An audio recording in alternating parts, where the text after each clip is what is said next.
With the elections coming up, we face an important decision, choosing leaders who will shape our future. Leadership isn't just about promises. It requires action, vision, and true commitment. But how can we genuinely get to know the people who seek to lead us? Buenas Zamboanga, I'm May Maraviles, and this is the Local Candidates Interview, your front row seat to knowing the leaders who aim to shape our city's future. This special series is brought to you by Ateneo de Zamboanga University in partnership with the Commission on Elections and the United Front for Honest, Orderly, and Peaceful Elections. We're here to keep you informed so you can make the best choice this coming election. Joining us today is Khymer Adan Olaso, who is running for Zamboanga City Mayor. Sir, good morning. Hi, good morning, Mami. How are you? I'm good. ¿Qué tal? How Muy are you, bien. sir? I'm good. Perfectly fine. So before we go to the more serious questions, and for Yes, the sir. benefit of the public, how is your first name pronounced? Khymer It's Khymer and Yes. Adan. Adan. All right. It's not Khymer. It's Khymer Adan. All right. So, Sir Khymer then. Yes, So, ma'am. sir, compared to some candidates, you're fairly new to politics, but you've already served as a city councilor and congressman. If I'm not mistaken, you Yes, also ma'am. became barangay kagawad. Yes, ma'am. All right. So, what's the biggest misconception people have about you? Most likely, everybody doubted me at first. Even when I ran for Barangay Kagawad, will Khymer Olaso perform? Then I proved them that I will perform, and I perform well in our barangay. And even a lot of people is pinning me down that time. That they even told me that Khymer is just good for barangay level. Until 2019 election came, I ran for city councilor. Then I was able to make it and be in number 3 post in city council for the first time. First timer won in city election in Zamboanga City history. And when I became city councilor, they told me that how could a master mariner, how could a ship captain be a councilor? How could you tackle things in council because you don't have any experience? You haven't proved anything in your life. But besides that, nobody knows what I'm doing ever since I became a seafarer. My mom used to tell me all the time, help the poor because your mother is very poor. When we're in Cambodia, we have nothing. But then, as of now, we're having a little bit in our life, always learn to share to people. And that is my commitment when I won as Barangay Kagawad and City Councilor. I never took my salary. All I right. gave that to the less fortunate people of Zamboanga. Even now, as a representative of Zamboanga City, I'm doing the same thing, whatever I did when I was City Councilor. How do you define leadership, sir? Well, for me, leadership, when you talk about leadership, a leader should know to listen.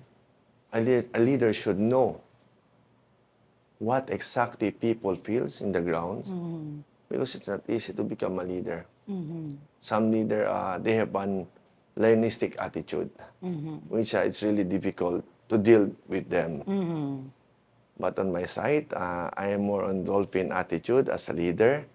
I care about the people, and of course, I love people. I love helping people, and that is me being a leader, if you're gonna ask me. All right. Thank you. What do you believe is the most important role of a city mayor this time? Well, a city mayor, it's critical. You know, basically, issues will come everywhere, hitting you upside down. But then, being a city mayor, being the father of Zamboanga City, you're the chief executive. You're the chief executive officer of Zamboanga City. So the role of the city mayor is to run the city government, run Zamboanga City appropriately. Even budgeting concern, you have to deal with it. Whatever a budget you have for a certain year, you have to take care of it. And especially if you're a city mayor, I have to tell you honestly, do not steal. Never ask any percentage from anybody. Be honest. Be polite, mayor. a mayor must have a big heart to help the people of Zamboanga City. That's good. In your first 100 days in office, what programs or actions, sir, would you prioritize and why? Well, in my first 100 days, my first day in office, number one, security, ma'am. I would not run for mayor if we don't have any security problem in Zamboanga City. It's been too much for me ever since I was a child. Zamboanga City is suffering of security. Now that I'm here already as your first district representative and running for mayor, I see to it that security in Zamboanga must be under control. Security funds must be delegated and obligated to each and every police precinct in Zamboanga City, especially for intelligence. Not only that, even what I'm talking about is intelligence fund must be there with the intelligence so that we can get intelligence informations from the intelligence. Not only that, security funds must be placed at each and every precinct in Zamboanga City because it's difficult to run, to correct security. Although you have the right person, but you don't have the right material, then you don't have the right equipment, you cannot work with it. As an experienced master mariner in our company, we're always trained. So we must have the right equipment, the right person to run it. And the same thing with Zamboanga City. I want to have the same thing here in order to implement things smoothly. All right. Fast forward 3 years from now, sir. How do you envision Zamboanga if you win as mayor? Well, Zamboanga will be great. 3 years from now, Zamboanga City will be great, most especially with security and corruptions. I have to take it out. Once I sit down as city mayor, my first executive order is to take out corruptions in Zamboanga City. I really feel bad, ma'am. When you talk about corruption, the rich people are not suffering most. It's always the poor who is suffering. Poor are becoming poorer in Zamboanga City, and rich people are becoming richer. And to mind you, ma'am, it's really painful for me that people who's becoming rich, they're not from Zamboanga City. They're from other islands coming here and making business with our city hall. And that's what I don't want. I want to help our fellow Zamboangueños, fellow Tausogs, Bisayans, who are staying in Zamboanga City. Give them the chance. And that would be my job if I'll be the city mayor, ma'am. Thank you, sir. Thank you. Now let's get into the heart of the discussion, your plans and solutions for some of the biggest challenges facing Zamboanga City today. The topics we're covering aren't random. They come from insights gathered during a multi-sectoral, multi-stakeholder focus group discussion led by Ateneo in partnership with various community sectors. These issues reflect the real concerns of Zamboangueños. So we're looking forward to hearing concrete and actionable solutions from you. Yes, ma'am. So to keep things fair and interactive, we've got a fishbowl here, sir, with 10 key issues. One by one, you'll draw a topic, and for each, we'd love to hear your plans and strategies. You'll have a total of 20 minutes. Yes, ma'am. To go through all 10 issues. So basically, that's 2 minutes per issue. Okay. It's up to you how to manage your time as long as each topic gets covered. Okay.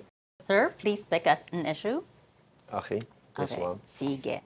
So the first issue is on education. The Philippines ranked 77th out of 132 countries in the 2022 Global Knowledge Index, scoring 44.1 out of 100, below the world average, that is. This reflects moderate performance in education, innovation, and research and development. So the question, sir, is, if elected, what initiatives would you implement or legislate to strengthen formal education and vocational training in our city? And how would you secure funding, resources, and partnerships to achieve these goals? Well, to tell you honestly, as per my personal experience on board ship, when I started boarding a ship way back 1999, tell you honestly, we're behind compared to other Asian countries. Luckily, I was able to bring my my baon, my mathematics with me. But when in terms of English, it's really difficult for me to communicate on board ship. My English not that good. I tell you honestly, I just learned my English on board ship. This is a maritime English that I've been using right now. But then I'm so thankful to the maritime world that I was able to learn a lot of things on board ship. Education, even computers were left behind in our country. So it's about time to modernize education, to uplift the standards of Philippine education system. As a first district representative of Zamboanga City, I have allocated school buildings in different parts of in different parts of District 1. Not only school buildings, but even temporary schools I built in different parts of District 1. You know why? For so long, they don't have school buildings, ma'am. That's one problem in our country. Not only that, our textbooks, we have to update it, ma'am. We are left behind. And of course, the problem is, even though we want to uplift everything, but sometimes it's a matter of teaching the students, because not every student can pick up everything that you're teaching them in school. So when I was a teacher at Zamboanga College of Marine Sciences and Technology, I have a lot of students from different parts of Region 9, even Basulta. So I have my standards in teaching. I see them, they take it so difficulty in a simple thing, calculations. So what I did, I adjust my standard, went to their level, and try to bring them up again to my standard. So I was able to make it. Kasi kung a teacher tuturo lang, then yung estudyante mo hindi makaintindi, nothing would happen. All right. So I think that's the best thing to do. Go down to their level and bring them up together with you. All right. Thank you, sir. Let's have the next issue, please.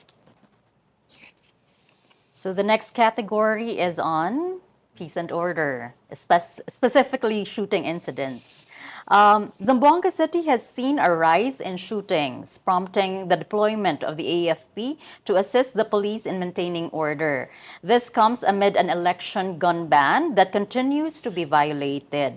What do you think is the best solution to this problem, and how can we strengthen peace and order in the city?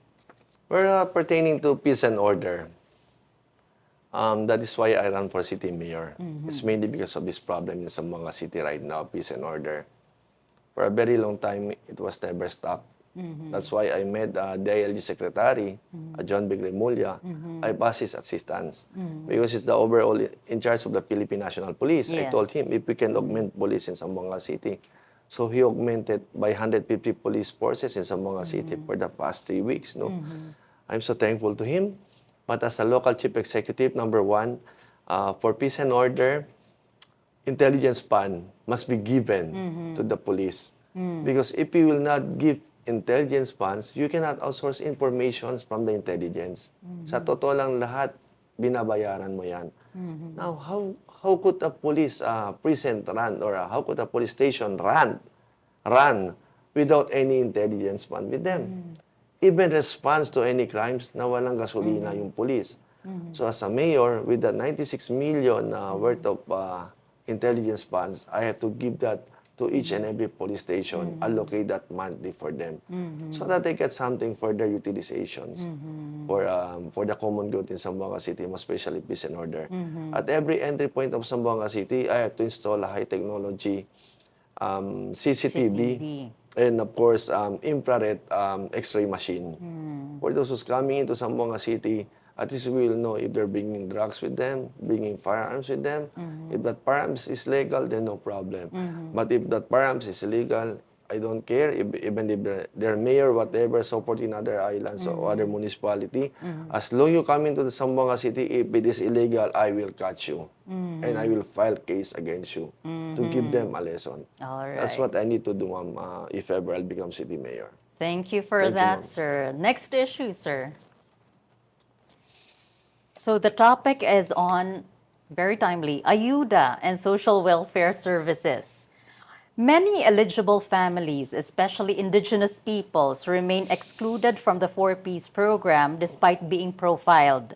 Likewise, many senior citizens miss out on government assistance due to limited slots, leaving vulnerable residents in Zamboanga City without much needed support. if elected as mayor, how would you ensure these programs are fairly distributed to all eligible beneficiaries? And what specific steps would you take to prevent misuse or misappropriation of these resources? Well, pertaining to Port Peace, it's not under the city mayor, but it is under the regional office from the national. But on my side, when now as a first district representative, I took action on several issues concerning Port Peace. The one who's getting ayuda from Port Peace, yung mga mayayaman pa, yung mga mahihirap, they were displaced. So what we did with regional director, re-evaluated again. We taken out yung mga nakikita namin mga high-profile mayaman. So we put the poor there. Now pertaining to senior citizens, ayudas in Zamboanga City, yes, amenably. Not every senior citizen is getting ayuda from the local government. So in my time as a mayor, number one, yung ayuda program natin, I will not pay them cash. Yun pupunta, magantay pa sila kay mayor. What I will do, I have to put that in ATM card so they can go to the bank and withdraw that easily and comfortably. Kasi sa ayuda ngayon, pinupolitika, and a lot of senior citizen collapse in different barangay. Meron na matay pa. So I don't want that to happen in my term. I'll put that in a ATM card and or even a GCash. So we have to upgrade our system in Zamboanga City. And of course, ayuda, I don't go for a temporary solution. I have to go for a permanent solution by giving them livelihood program. Yan ang dapat, ma'am. Thank you. So teach them how to Teach them how to fish. fish. Okay, thank you. Next issue is corruption. You've been mentioning this. The Philippines ranked 114th out of 180 countries in Transparency International's 2024 Corruption Perception Index, highlighting issues like bribery, that is, and nepotism. The ranking also reflects the effectiveness of anti-corruption measures, including enforcement, prosecution, and whistleblower protection. If elected as mayor, what strategies would you implement or legislate to combat corruption and ensure transparency and accountability in the city government? First things first, I want to lead by example to our people. Now, in my first day of office, I will write an executive order to everyone. I don't want any of our city government employee to get involved in corruptions. If you will get involved in corruptions, I will take you out right away. And for those with permanent status in city government, we have to go for procedure. If I need to file case against him or her, I have to do that. I myself personally will file case against them. And of course, not in my term as a city mayor. In my term, there will be no 40%, 30%, 20%, 25%, even 5%. I have to take it out in Zamboanga City, ma'am, because I really feel bad. Ang daming mga businesses bumagsak. So how can you bring up the economy without this business sector? So we have to protect our business sector by means of taking away corruption in Zamboanga City. I cannot remove that in a day, but drastically, I will take it out during my term, ma'am. All Thank right, you. that's good to know. And for your information, I'm maybe the first ever legislator in our country who proposed a bill in Congress. Death penalty by means of firing squad to all corrupt politicians and officials in our country. Sayang lang, I did not run for Congress anymore and I ran for city mayor because I need to solve this abrupt problem of corruptions in Zamboanga City. All right, thank you. Let's have the next issue, sir. So the area is on solid waste management. The Philippines struggles with excessive plastic use and poor waste management, producing millions of tons of plastic waste every year. About 20% of it ends up in the ocean, making the country a major contributor to global marine pollution. In Zamboanga City alone, waste generation is expected to reach close to 280,000 tons by the year's end. If elected as mayor, what specific strategies would you implement to improve solid waste management in the city? Well, to tell you honestly, global marine pollution, normally they keep on blaming on the ship. Actually, the International Maritime Organization has adopted these regulations for all vessels on sea. We have different annexes in marine pollution. Annex 1, prevention of pollution by oil at sea. Annex 2, prevention of pollution by noxious liquid substances at sea. Annex 3, prevention of pollution by harmful substance in packaged porn. Annex 4 yung prevention of pollution by yung tinatawag natin yung galing sa toilet natin, no? At sea. And of course, we have the garbage main pollution, Annex 5, prevention of pollution by garbage at sea. That maritime is applying. And even prevention of pollution by air, Annex 6. Annex 7, prevention of pollution by noise at sea. So, it was implemented by the maritime industry. But unfortunately, in land-based, we're not able to implement such. If you know, the country is already signatory in that marine pollution. If you notice, all shipping lines are compliant with this. But if you're gonna ask, on the land-based area, we're not complying. That's why if ever I become the city mayor, number one first I have to do, regulate the garbages, solid waste management sa Zamboanga City. When I was city councilor, I used to pick up garbage there. But the problem there, the barangay, the household, they're not following. So what we're gonna do by regulating it, we have to educate households, we have to educate barangays, officials, to help us, city government. I want garbage collections in Zamboanga City must be properly segregated. Plastics, regulated plastic that is contaminated by food. And of course, papers, crockery.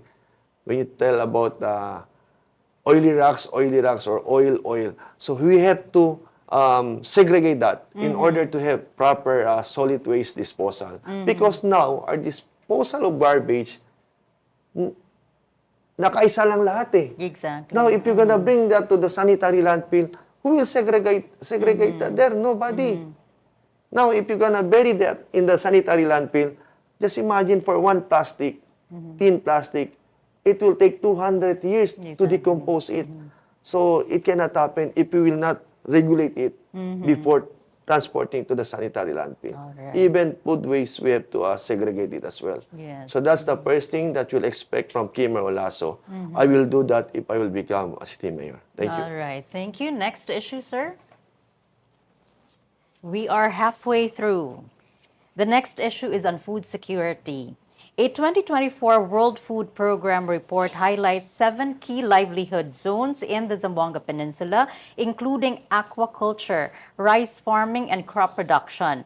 However, rising temperatures due to climate change threaten these industries and future food supply. What measures should Zamboanga City prioritize to protect food security from the impacts of climate change? To tell you honestly, I want Zamboanga City to become the food basket capital of Basulta. Basulta is getting their food in Zamboanga City. Now we're having problem. The real truth there, we have to allocate funds for agricultural sector. Not only to the agricultural sector, but that includes our fisher folks. We need to allocate funds for them. Now we have existing regulations for fishing, for fisher folks. For those engaged in patrolling, using porciner gear, they're not allowed to fish within 15 kilometers from nearest land. So on my side, if ever God's given Congressman Olaso, Khymer Olaso, my younger brother, would win, I will ask him to regulate, to extend it more outside, 30 kilometers from nearest land. We have to protect sardines. We have to protect our coral reefs. That's the first thing that I have to do as a mayor. I have to follow whatever regulation is imposed by the national government from the DNR. Thank you, ma'am. All right. Next issue, sir, is on teenage pregnancy and child abuse. Zamboanga City faces a severe crisis of sexual violence amongst minors, with nearly 100 cases in just 8 months as of last year, 85% involving incest, according to police reports. This issue is linked to rising adolescent pregnancies, often due to abuse and limited access to education and health care. What immediate steps should be taken to end this and protect young women's futures? Well, to tell you honestly, everything starting in your house, in your home. I think we have to re-educate parents, most especially in class E and D sectors, because for them, they got limited access. Especially now, due to internet, they can easily browse on Facebook. Some of the indecent proposal movies that are being proposed there, for me, I'm not in favor to that because even little boys, they can watch that and it's so bad for them. Kaya nga sabi ko, even yung mga tumatakbo nating mga opisyales, they should act seriously on this. Kung ikaw mismo opisyalis, makipag-joke-joke about some, talking about indecent talks on radios, hindi maganda yan, mami. Exactly. As you know, city council is a sacred place na yung lugar na dapat rin respeto ng bawat isa. Hindi mo pwedeng paglaro ng city council. So we have to elect a very good city official, city councilors. Yung decente, na hindi magjojoke ng manyak. If I'll become a city mayor, I have to write an executive order. I will ask this CSWD to re-educate again yung mga nasa class E and D. Even ABC, if they need to do so, we have to do that. All right. Thank you. Next issue, sir. We're down to our last three. Traffic. Very timely. A 2023 study found worsening traffic in Zamboanga City with commuters facing 30-minute delays per trip and losing 2 hours daily. I can so relate. Many are frustrated with the limited, unreliable, and uncomfortable public transport system. How should we solve the city's traffic problem, and what's your strategy for improving transportation? Well, traffic problem in Zamboanga City is worsening day by day. As my experience, I myself, I become a traffic enforcer. Every time I see traffic, I step down my vehicle and I fix traffic. Pinapadaan ko yung mga tao, hindi ako mauna, mga tao muna. Now, I've seen traffic growing to West Coast and East Coast. And East Coast, there are three parts. Going to Talon-Talon, going to Tetuan, and going to Giwan, and going to Bypass Road to Maga. So I think we need more flyovers in Zamboanga City to connect. Now, from KCC going to Tumaga, we have to open that road again along Nunez Extension. Kasi pagdating mo dun sa end ng Governor Ramos, you have to turn left to San Roque, turn right to Tumaga. Traffic, because everybody is catching up going to Pasunangka. Diyan dumadaan yung mga uwi papuntang Mercedes, diyan dumadaan. Going back to Tumaga, lahat gustong duman sa Tumaga sector area, which is causing a lot of traffic. On my side, I would like to connect a flyover there and connect a road passing along the riverbank of Barangay Santa Maria and Tumaga.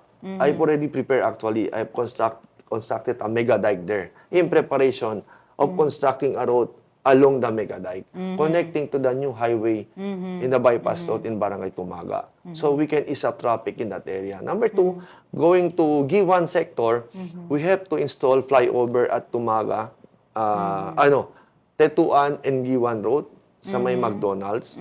We have to install flyover there kasi para yung mga papuntang Kabato, dire-diretso lang sila. Papuntang Giwan, dire-diretso lang sila. Kasi yan yung bottleneck dyan.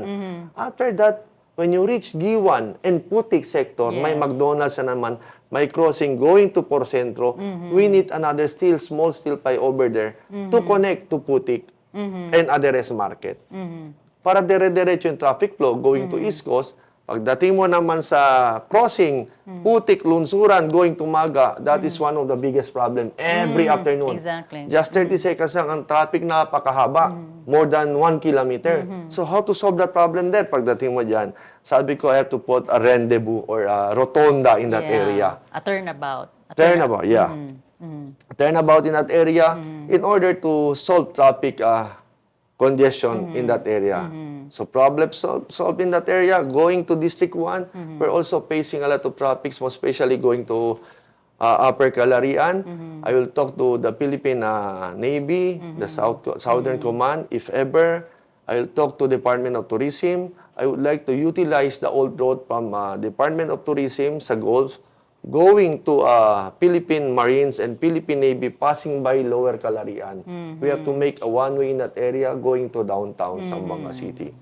And from San Jose Gusu, downtown Baliwasan, San Jose Gusu to Ayala, we have to make it one-way. in a certain hour sa mga peak time.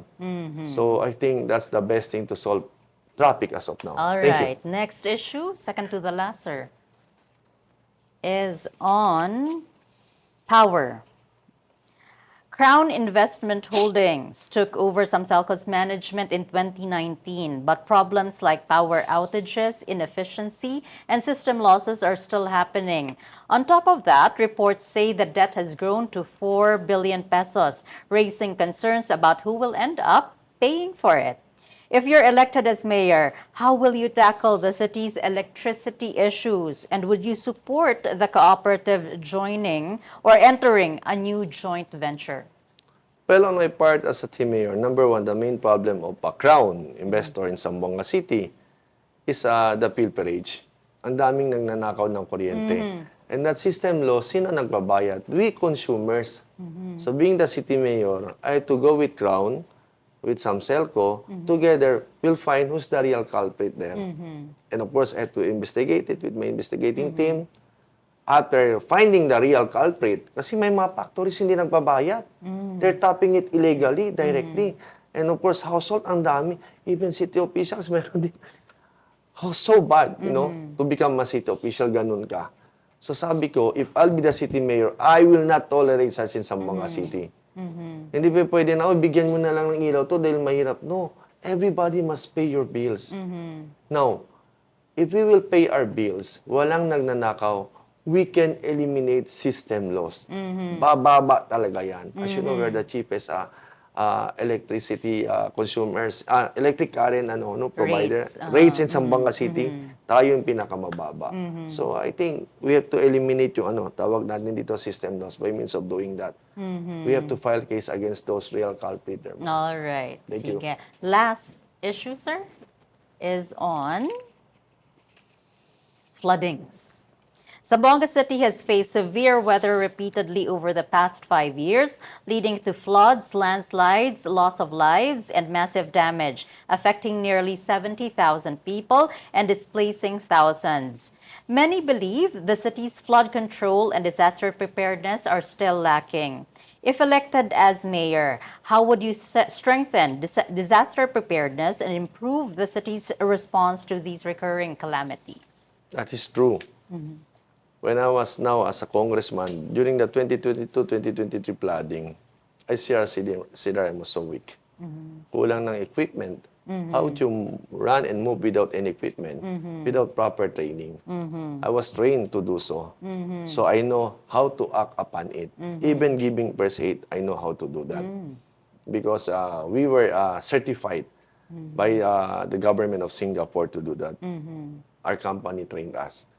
So for flooding, as a first district representative, I have already allocated billions, 1 billion of flood control at Barangay Tumaga, Pasonanca, and Santa Maria. Unfortunately, for 2025, my budget was stripped off. From 2.1 billion, it becomes only 200 million. Pinuto lahat from the national government. Why? Kato? Because I ran for city mayor against someone who's very strong. And I really feel bad. Because I'm not the one who will suffer. It's the people in the grassroots. Ay sabi ko, if I'll be the city mayor, if I'll be the city mayor in 2025, I will allocate fundings for flooding, for flood controls. And not only that, we have to train our CDRMO. And of course, we have to stop illegal quarrying in Zamboanga City. That's the main reason of flooding in Zamboanga City. Stop it. We have to regulate illegal quarrying. And of course, if you regulate it, then I don't think so we will have more floodings in Zamboanga. Not only that, we have to reopen channeling again, rivers, because some of our river mouth is too small, like Barangay San Jose Gusu. If you're gonna trace it from Barangay San Roque, Kabatangan, I walked through that river. Upon reaching Baliwasan, it's so narrow. It's just about 2 to 3 meters wide. And just imagine the volume of water coming from Pasonanca. So we have to rechannel it, and we have allocated 200 million pesos for that rechanneling there. Hopefully, nobody would, would hold that budget again. Kasi sayang naman, that is for the people eh. Diba? If you really love Zamboanga City, you have to protect Zamboanga City. And any fight part of for and it. fight for it. All So that's right. what I do if ever I get a chance to become your mayor. All right. Thank you so much, sir, Thank for you, ma'am. sharing to us your insights. So we're now at the final part of our conversation. This is your chance, sir, to speak directly to the people of Zamboanga. So, Sir Khymer, why should you be the next mayor of Zamboanga City? As I've told you, I will lead by example as a mayor. I'm humble, I listen, and I understand. And I serve by my heart. But everything would be impossible kung hindi ustedes vota conmigo as a mayor. Todo ko sa conversa aquí, whatever I've spoken, whatever I spoke over here, that would not realize if I will not be the mayor in 2025.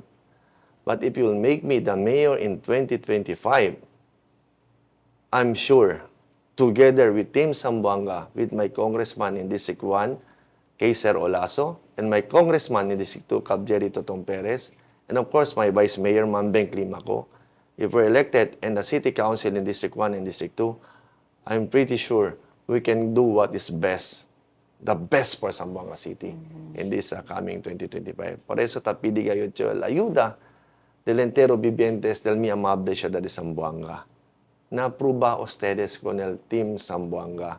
I did not bring it as Team Olaso, Team Climacco, or Team Lobregat, but we brought that name as Team Zamboanga because we're not representing ourselves, but we're representing Zamboanga City. That's all. Thank you. To our viewers, this conversation is part of our commitment to keeping you informed before you cast your vote on May 12. You have the power to shape the future of our city, so choose wisely and vote responsibly. This has been the Ateneo de Zamboanga University Local Candidates Interview Series. Muchas gracias. Stay informed, stay engaged, and we'll see you at the polls on May 12.